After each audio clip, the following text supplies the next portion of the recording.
жилийн сүүлийн талент тоглолтыг зохион байгуулж гисэн үүсгэн байгуулагч Наран Цэцэг багштай баярлалаа.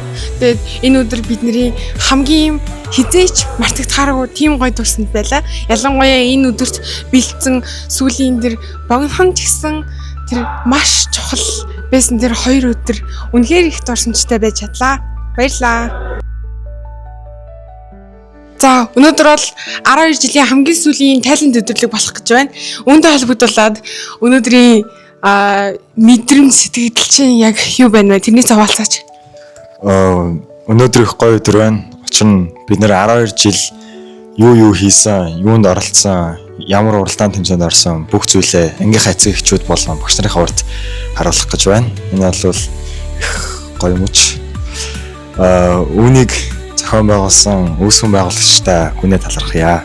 За одоо бид хэдийн бэлтгэл ер нь болцсон байж энэ эцэг эхчүүдээ хүлээж авах гээд бэлтцэн хүүхдүүд байна одоо ингээд бүх амжилтын юмудаа бэлэн болгоцсон. Одоо би тэд хувь санаараа салиад тэгээд урлагийн номеруудаа гаргахад бэлэн болцсон байна. За шууд Эрдэнэгээс ярьцлага бай. За өнөөдөр хамгийн сүүлийн талент өдрлөг болж байгаа толбогдлоо. Өнөөдрийн мэдрэмж чи ямар санагдаж байна? Тэгээд бэлдэж яхад айгүй гайгүй байсан. Тэгтээ яг тулаад байсан чинь жаахан сандрах гал. Гэтэ гайгүй байна. Тэгээ одоо яг нэг үзүүлээд эхэлчих юм бол доороо дуусчих болохоор тэгэл. Эхлүүлнэ. Одоо ингээ биднэрт эсэхтэй авиасаа үзүүлэх боломжийг өгсөн үүсгэн байгуулагч Наран Цэцэг багштай их баярлалаа.